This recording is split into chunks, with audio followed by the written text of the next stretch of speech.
اخواتي الاعزاء، النهارده فيديو جامد جدا جدا جدا جدا جدا. فيديو وحلقه والله العظيم. الفيديو ده لو فاتك هيفوتك كتير قوي قوي قوي. حبايبي العسلات والقشطات والسكريات اللي معايا في القناه، يا قلبي حبيبه اختك يا حبيبه اختك، النهارده هتاخدي شويه نصايح خبره والله العظيم. هتحوشي يعني هتحوشي. انا عايزاكي تاخدي لك لفه في القناه كده بتاعتي، وشويه لايكات وشويه اشتراكات يا حبيبتي. النهارده هقولك ازاي تحوشي 1500 من غير ما تكلفي نفسك فلوس. بشوية فكة الجنيهات والخمسات والعشرات هتحوشي فلوس وهتحوشي 1500. اللي سامعاكي في الكومنتات اللي عمالة تقولي لي 1500 هيعمل ايه هيجيب ايه؟ 1500 يعني ب17000 جنيه في السنة. 17000 جنيه في السنة يجيبولك حوالي 4 جرام دهب. وحشين؟ اكيد مش وحشين. بصي، لو انت عايزة تحوشي او انت داخلة الفيديو والفكرة لسه بتلعب في دماغك ومش قادرة تنفذيها، لا انا النهارده خليكي تنفذيها على ارض الواقع. بس انت حطها في دماغك، لان اللي بيحط حاجه في دماغه بيعملها. يا بنتي خليكي ورا حلمك هتوصلي له والله. حط هدف كده قدامك وانت بتعملي الهدف وانت رايحه تحوشي كده. حط هدف قدامك. وانا ما بقولكوش حط كل 100 جنيه كل يوم ولا 200 جنيه ولا 300 جنيه، ده انا بقولك من الجنيهات الفكه. ايه، ركبتي مواصلات واتبقى معاكي شويه فكه، حطوهم على بعض وحوشيهم. حطوهم على بعض يا حبيبه قلبي وحوشيهم. ادام الفكره في دماغك حط هدف قدامك.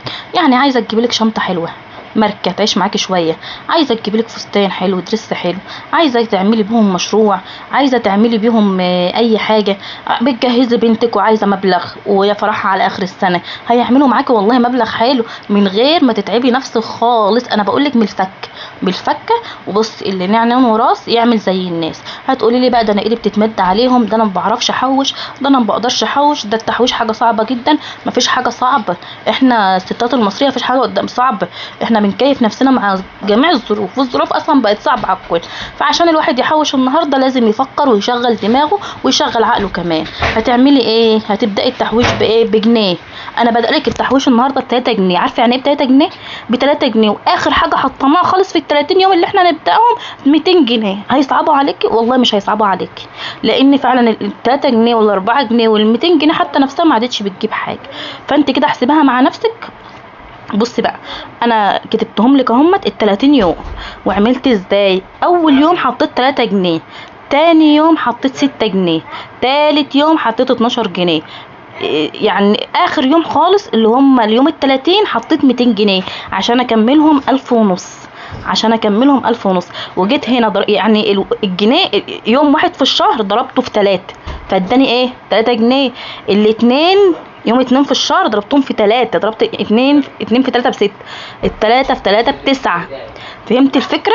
هي فكره بسيطه جدا. وقدامك الصفحه اللي انا كاتباها، خدها سكرين شوت. كاتبالك الايام اهيت الناحيه الثانيه، وهنا الارقام اللي انت هتحطيهم. 19 ضربنا 19 في 3 طلعت معانا ب57 جنيه. فهمت الفكره؟ انا عايزاكي تفهمي الفكره وتنفذيها. نفذيها عشان خاطر نفسك، نفذيها عشان خاطر عيالك، نفذيها عشان القرش الابيض بينفع في اليوم يسود. نفذيها من اقل حاجه. انا جايباك النهارده ما بقولكوش حط 100 يا جماعه. في ناس في قدرتها ما تحطش 100 ولا تحط 50. في ناس قدرتها اقل من كده.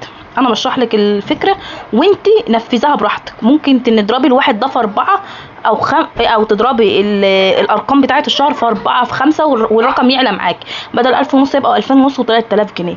على قد ما قدرتك، على قد ما قدرتك. من 20 جنيه ومن 10 جنيه والله جنيه على جنيه هتعملي فلوس.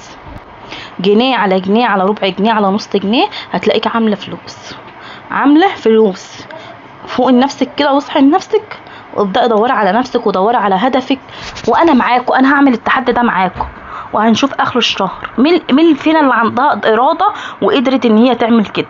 مين فينا اللي عندها تحدي لنفسها وقدرت ان هي تعمل. في ستات كتير بقالهم سنين وايام ما عملوش اي حاجه لنفسهم خالص ولا بدأوا خطه تحت. دي حصاله عندي قديمه كانت محمد ابني كان عاملها وانكسرت زي ما انتم شايفين كده. وكنت بحط ايدي اطلع كده الفلوس، كل ما احوش فلوس احط ايدي. بص، احنا هنحط الفلوس ديت ال10 جنيه وال5 جنيه اللي انت هتحطيها تنسيها، ما تمديش ايدك عليها. انت نفسك لو حطيتي الهدف في دماغك مش هتمد ايدك عليه.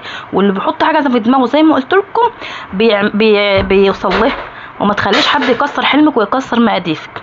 وحياة ابويا وحياة ابوك يا خالة بترفع راسها لفوق. انتوا كمان ارفعوا راسي لفوق وحطوا لايكات، عشان بيقولوا لي مش هتجيب لايكات ومش هتنجح. حطوا لايكات، حطوا لايكات كتير وكومنت حلو وادعوا لي دعوه حلوه منكم، انتوا اخواتي وحبايبي والله العظيم. انا فرحانه بيكم وراسي مرفوعه بيكم لفوق، كمان ان انتوا بتحطوا لي لايكات على طول وبتكبروا بخاطري في الكومنتات. احلى اخوات في الدنيا.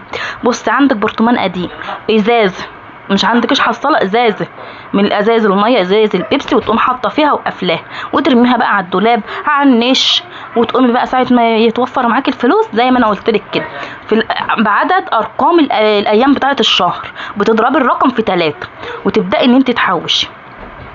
انا هنا ممكن ابدا بالحصاله ديت، ولو لقيتها واسعه وان انا هضطر امد ايدي عليها ممكن اجيب برطمان.